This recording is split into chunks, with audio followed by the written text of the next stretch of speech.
Hey there, everybody. So, new format. This is not just a video of my disembodied hands. This is my face. This is what I look like.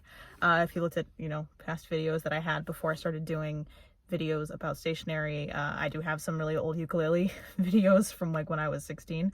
But I'm trying something different. Again, what I want to do this year with my channel is that I want to put out more videos and more content that I like and hopefully you guys like as well. So part of this year was making more videos and more content that I want to make, that I enjoy watching, and that hopefully you guys will enjoy watching too. So that won't always be stationery and fountain pen related, unfortunately, for people that have joined me for that content. I am still going to post at least most of my content is going to be about stationery and about fountain pens and ink and all that fun stuff. The next video this month, that'll come out in a couple weeks, that'll definitely be about ink, fountain pens, 100%. I also wanted to explore making some content about my other interests, and in that case, in today's video, it's about reading and about books. I'm a writer by passion. I really enjoy the written word. I enjoy reading. I was in a bit of a multi-year long reading slump for the last couple of years, and about December of this past year of 2020 is when I kind of got myself out of that. I found a couple books that really got me into reading again, and I've been reading a lot the last couple of months. So if I do these kinds of reading wrap-ups, it'll probably be about every 3 months roughly. I'm doing all the books that I've read between December of 2020 and as of now, February 2021. I'm filming this about the third week of February, so we still have about 2 weeks left before I'm out of month. But I'm just going to go over what I've read and what I'm currently reading, and maybe I'll give a little TBR of what I'm planning to read in March, but I won't go over those until the next time I do a reading wrap-up video, should you guys want that. So without further ado, welcome to the video. I'm going to start with books that I read in December of 2020, and I will preface this with, this is new books that I read, not rereads. I did reread 2 graphic novels and 1 novella. Those were that I had, one of them I had read in January, so it was January or December. I read it twice in that year, and then other ones, just ones that I kind of read because I wanted to just kind of get the satisfaction of reading books under my belt for the month. I primarily read contemporary, romance, adult. That's my shtick. That's what I like. There are, and I also, for nonfiction, I do enjoy memoirs quite a bit. There is some YA, there's some urban fantasy in here. I do want to read more urban fantasy, more high fantasy, more science fiction in the coming year. And I've got a little reading challenge bingo card to kind of get me out of my comfort zone a little bit with different books, because otherwise I'm kind of reading a lot of the same things over and over again. And I'm also following along with Books and Lala's, her Buzzwordathon prompts for the year. I'm not following them exact. I'm not doing them only in their specific months. I'm just kind of picking those words and finding books with those titles. So the way the video is going to go, for the most part, I'm going to give you the book that I read. I'll give you a brief synopsis as best I can. I'm not the best at synopsizing books, but I'll do my best. And I will also give you my spoiler-free to a point. I will do my best to keep these spoiler-free, my thoughts on the book, and my star rating. I'll leave a link to my Goodreads down below, as well as links to each of the books in case you find them interesting and you want to look at them for yourself. But for new books that I read, the book that kind of got me going into maybe I should get back into reading a little bit more was Written in the Stars by Alexandria Bellfleur. This is an adult contemporary romance. It's a rom-com. It's a Christmas rom-com. It follows Darcy and Elle. They've been set up on a blind date by Darcy's brother. It doesn't go very well. And Darcy's just getting tired of her brother setting her up on all of these blind dates. And he thinks that they're going to be perfect together. He's been working with Elle because she's been consulting with an astrology section for his dating app. And it's all the fun stuff that I love. So Darcy's really sick of Brendan setting her up on all of these blind dates, so she tells him that it goes really well. Not thinking that they work together, he's going to ask Elle about this. He asks her about it. Elle's like, what's going on here? And then they kind of decide to start fake dating, because also Elle's been getting some pushback from her family about her career, about the fact that she can't kind of hold on to a relationship for very long. So they kind of fake date throughout the holidays, and then they plan to break up by New Year's Eve. And it's a romance, it's a rom-com, so they start fake dating, they fall for each other, stuff happens. My initial thoughts that this was exactly what I wanted in December. This was like the Christmas rom-com that I wanted. I wish it had been like a movie, but it was a fantastic book. It was gay. It was rom-com. It was a Pride and Prejudice retelling if you really pick it apart. Also, if you look at the character names, it's very much a Pride and Prejudice retelling. And it was just perfect for me. It was perfect for me. That's all I can say. I gave this one 5 stars. Absolutely love it. If gay rom-com is what you want, and also a gay rom-com where coming out is not at all a part of the process, like the fact that they were gay or they were bisexual didn't matter. It didn't play into the plot. Nothing. They were as they were. And I love that. So this was a very easy 5-star read for me. The next one that I read was my one YA urban fantasy, and that's Infinity Sun by Adam Silvera. This is the first book in the Infinity Cycle series, I believe. The second one's coming out in March, and I think there's going to be a third one. I'm not sure. I think he's been teasing that on Twitter. This one it's set in an alternate reality in New York City. We follow 2 brothers, Emil and Brighton, and they're 2 normal boys in a world where there are people who are born with these special powers they're called Celestials. And there are also scads of mythical creatures. You got phoenixes and hydras. They all exist. They're all real.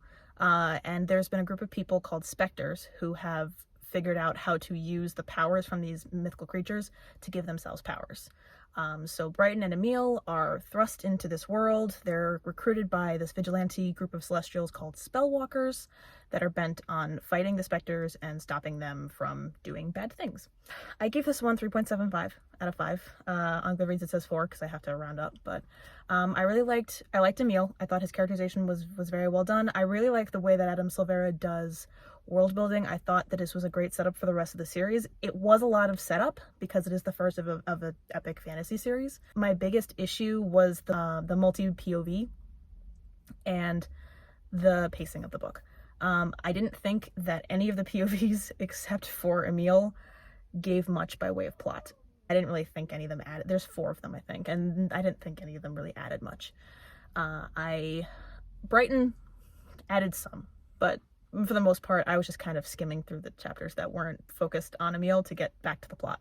My biggest criticism, if you want to call it that, of this is that it felt like it was written with an adaptation in mind. Like, it felt very much like I was reading the transcript for a screenplay. Like, I could imagine that this pacing with these scenes as they are aligned, especially with the POVs coming in and out for extra scenes, that this would work very well for an adaptation. I don't know if he wrote it that way or maybe he wrote it as a screenplay first. I don't know.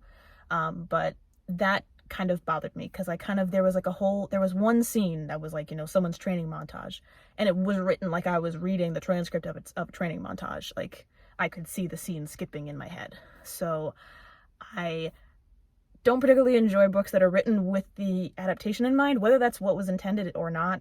That's just how I felt. But overall, I enjoyed the world building. I'm going to keep reading the series because I am interested to see where it goes from here when the book comes out in March. Last up for December was an audiobook, and it's a memoir. It's I Want to Be Where the Normal People Are by Rachel Bloom. This one, I'm biased going in. I pre-ordered this book when it came out, and then I didn't read it because I pre-order things and then just don't touch them for months, which is something I'm trying to work on. This is Rachel Bloom's memoir of growing up with her. She was bullied as a child, kind of how she came into the world of comedy. There's a whole chapter that's just a musical, which I believe if you do get the physical copy, there's a link that you get with it, or she posted a link to where you can listen to that one, because that chapter is just gorgeous. It's about her wanting to be in musical theater and how she decided where she wants to be. And it's stunningly written because she's a musical genius. If you're a fan of Crazy Ex-Girlfriend, the TV show, this is definitely worth a listen. I would recommend the audiobook over the ebook, over the reading book, just because you're listening. It's like you're sitting next to her and she's telling you the story of her life. That's how it felt to me. And I really like listening to audiobooks like that, especially while I'm driving. So this one was an easy 5 stars for me. For nonfiction, I'm either going to rate it a 5 stars or I'm not going to rate it at all. That's kind of the way it is. If I didn't really enjoy nonfiction, it's not really to the fault of the writer. It's just that it wasn't for me, whether I finished it or not.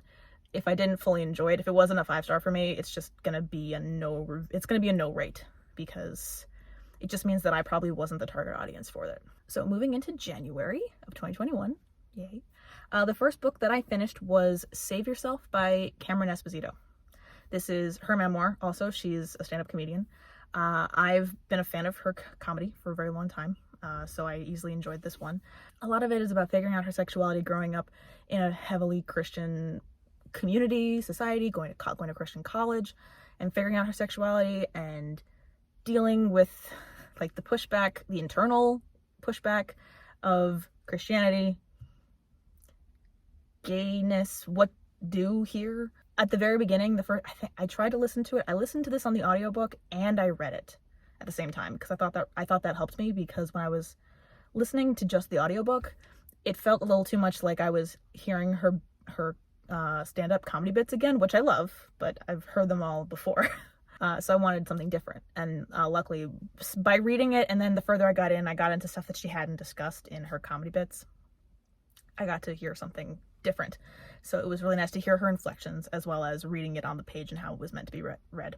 She's a comedian, so she's a fantastic writer. She knows how to hit all of those beats to keep you reading and to keep you interested. So if you're interested in queer memoirs, it's a fantastic pick. This one was a 5 star for me. The first fiction book that I read that I finished of 2021 was The Invisible Life of Addie LaRue. This book. This one I've found is very polarizing. Either people seem to really love it or they seem to really dislike it. They couldn't get into it.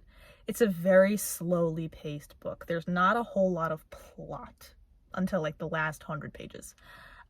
It's focused on a woman named Addie LaRue in early 1700s France. She makes a deal with this devil-like character. She wants to live before she dies. She wants to have experienced life before she dies. So she makes a deal to live free of attachments, of responsibilities, of everything. And because he's the devil, and if it's not fun for him, then what's the point? He skews it, not just so that she's let out of her current responsibilities, but that she will live forever, but no one will remember her. So what that means is, as soon as someone goes behind a wall, walks away from her, breaks eye contact, they forget who she is. She could be seeing someone for weeks on end, but every single time that she meets them, they forget about her. So every single time she's building on what she's learned from them, but they're learning about her for the very first time. And it was really interesting to kind of see how she would navigate the world that way. The way the plot goes forward in this is one day she meets someone who does remember her. He works in a bookstore. She tries to like return a book that she had stolen. And when she comes back, he's like, really? You're going to try and return a book that you stole? Like, you're not even pretend that you didn't do this? And she gets caught off guard, and it's really funny. And that's where the plot kind of moves forward a little bit. This is a very slowly paced book, but I loved it. That kind of what does it mean to leave your mark on the world is something that's very powerful for me, and I just really enjoyed it. And I should have said this before. This is The Invisible Life of Addie LaRue by V.E. Schwab. V.E. Schwab is a fantastic author. Let's start there. She's just very good at what she does. She's very good with her word choice. She's very good with her story structure. And it's a beautifully crafted book. It's beautiful to look at. It's beautiful to read. I wish I could read it again. However, I lent it to my friend. So I no longer have my copy until she's done. I will read this again before the year is over, I swear, because I loved it that much. This was a 5 star for me, if you couldn't tell. This one's it's contemporary, it's historical, there's a little bit of romance in there, there's a lot going on, and it's just a really, really nicely written book. I don't know how else to say it. I love it. So the next one on the list of finished books, this was an audiobook that I got from the library. Again, I'm putting up, hopefully editing me is remembering to put up the covers of these books so you can take a look at them. I can't show you them because A, I'm in my car, and B, a lot of them I have on ebook, or I had on ebook or audiobook from my library, so I just no longer have them. So the next book that I read was Circe by Madeline Miller. This one, it's a historical fantasy retelling, whatever you want to consider it. It's a retelling of the myth of the goddess Circe in Greek mythology. She's the daughter of Helios, the titan of the sun. She gets banished to an island, and it spans, a couple thousand years roughly of her story, how she ended up being banished, what she did on the island, and things like that. My initial thoughts were, I'm too much of a Greek mythology nerd to like this book. I know this is some people's favorite books, and I think this was a book of the month, like book of the year at one point. I do have plans to read more from her, so I'm thinking this might just be a me issue. I did finish it. I gave it 3 stars. I gave it 3 stars because there's nothing wrong with the book. I found the first 2/3 of it pretty much up until, if you've read the book, up until Telegonus shows up. I knew all of that because I'm such a Greek mythology nerd. I'm a nerd for a lot of things. Greek mythology was my thing for a very long time. So these weren't new stories to me. They weren't written in a way that made them, like, even just having them from her perspective didn't seem to make them more interesting for me. I did, like I said, I listened to the audiobook, and the narrator was fantastic. I absolutely adored the narrator. Her voice was like just beautiful. But I was just kind of bored for the first 2/3 because it was all stuff that I knew already. I don't know if other Greek mythology nerds felt the same way as I did. I don't know. I haven't talked to anybody else who had such an in-depth knowledge of Greek mythology before reading this book. But I do have plans to keep reading more from her, so hopefully, I had nothing against her writing style. I also thought that it was really nicely written. I just know too much about these stories already. So this one was 3 stars because it was fine. I enjoyed it for what it was. I'm not tempted to pick it up again just because it's not something that I need to read again. And last for January, we have The Price of Salt by Patricia Highsmith. So this is, I'm going to call it contemporary because it was contemporary when it was written. This book is set in 1952 and it was written in 1952. If you've seen the movie Carol from 2015, starring Cate Blanchett and Rooney Mara, this is the book that movie is based on. So I'm an avid fan of that movie, and I decided to read this book because I wanted, again, for my bingo thing, I wanted to read a book written before 1995, so this fully encompasses that. And I want to read more queer fiction and more queer historical fiction. So it's historical for me, but at the time it was contemporary, so we're going to put it in contemporary. So this follows Carol Aird and Therese Belivet. Carol is a wealthy woman of the 1950s, and Therese is a set designer for plays, working in a department store just to kind of make ends meet between jobs. She meets Carol at her store. She writes her a Christmas card without her name on it. She puts her employee number on it, and then Carol calls her and then takes her out to lunch, and then they kind of start this grand romance after that. It's set in the 1950s, so you figure out how that works, what they have to go through to get to do that together. So I compare this one a lot to the movie with my friends. I'm like, I don't know which one makes less sense, but then I have to remember that it is set in 1952. Things were different back then.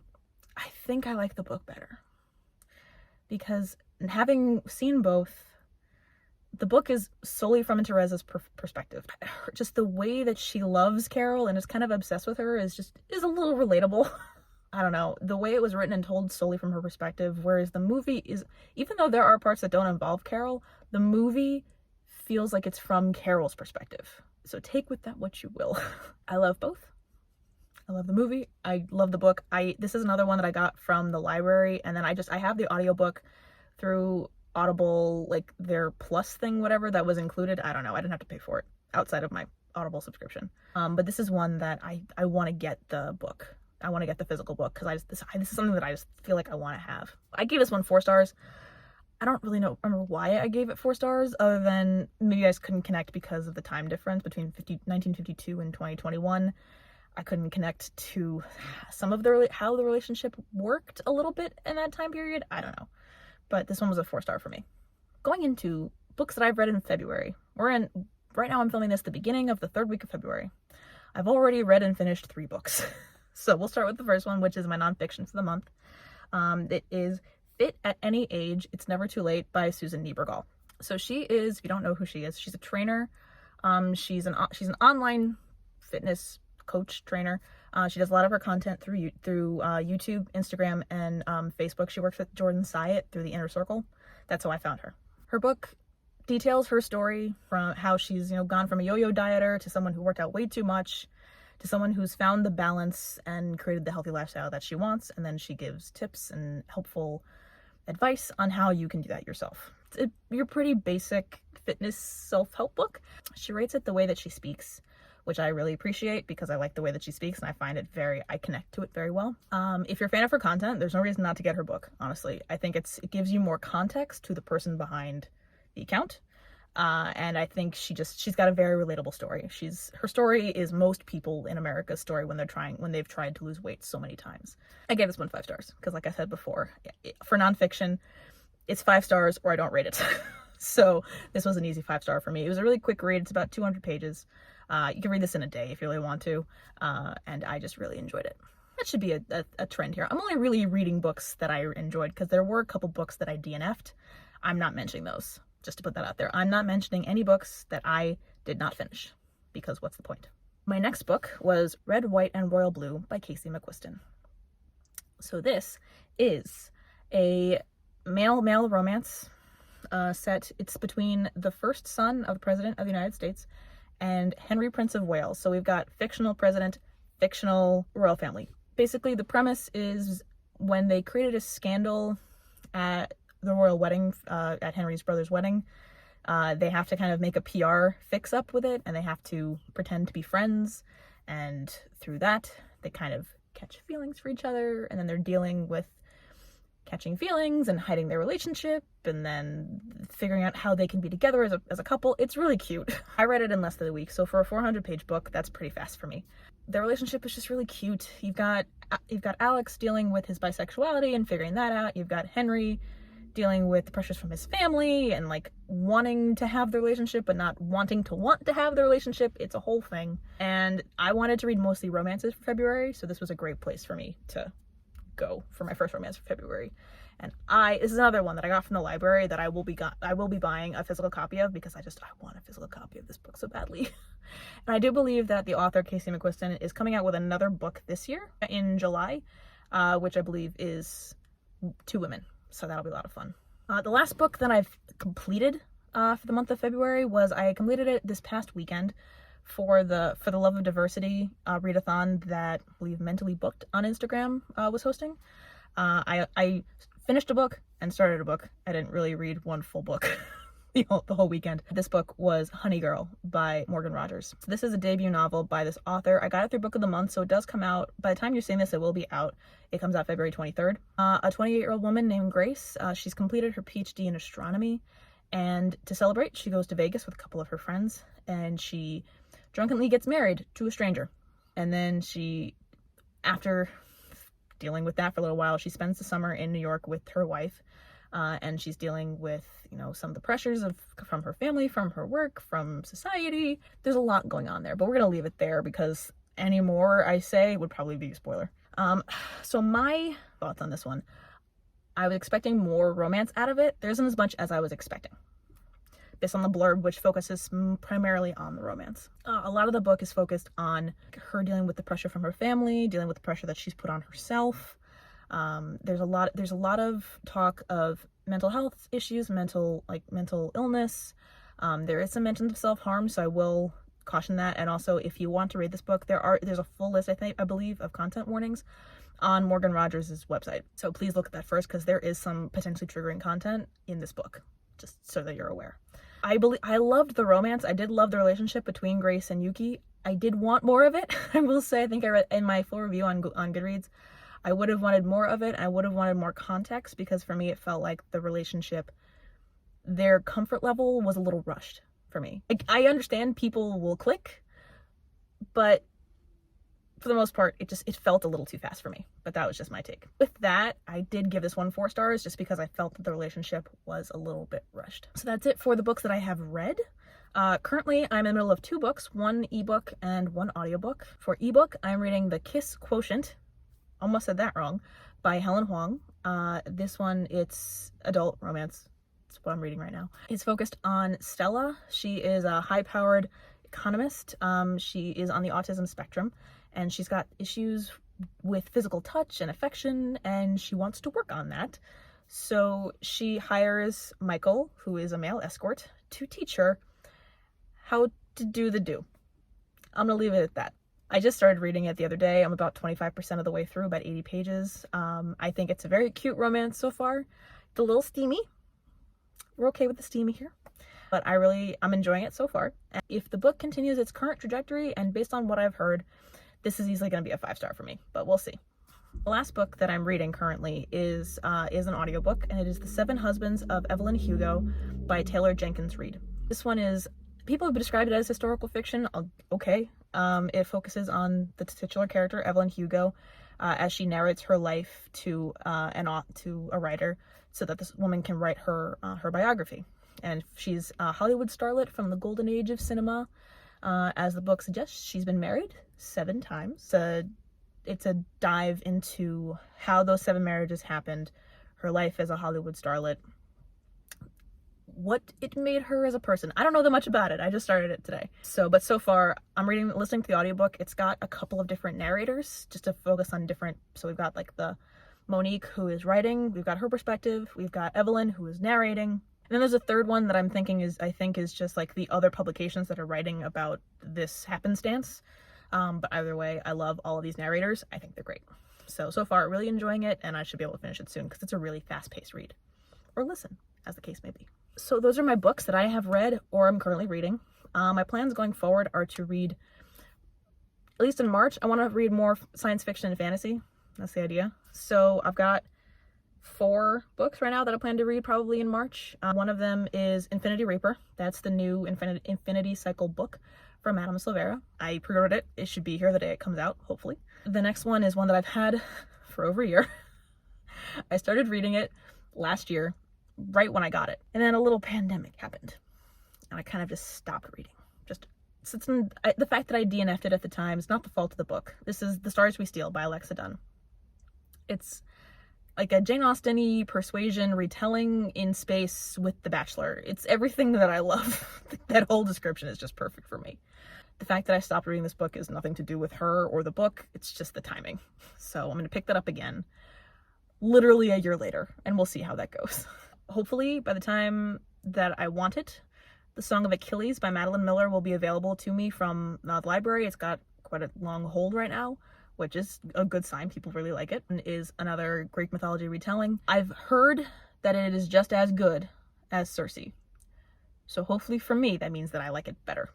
And last is not science fiction or fantasy. It's the next audiobook that I want to listen to. And that is Where the Light Enters by Dr. Jill Biden. This is just one that my mom listened to. We share an Audible account. So she downloaded it and she said it was really good. So it's already in my library. I need another audiobook at some point, and hopefully I can make that my one nonfiction for the month, because my goal is read 1 nonfiction a month. Originally my goal was to just read 1 book a month, but that's just not happening right now. Reading multiple. So if one of them can be nonfiction, then I'm in a good place. Those are my books. That's my reading wrap up for the last 2.5, 3 months. The next video will be fountain pen related. I've already got a suggestion for my last video. I'll put that screen capture right here. It has been suggested that I do more ink reviews, and specifically with some of my Sailor inks, and also specifically that they don't care about water testing, because most inks aren't waterproof anyway, and that doesn't usually get in the way of someone buying an ink that they like. So that works for me.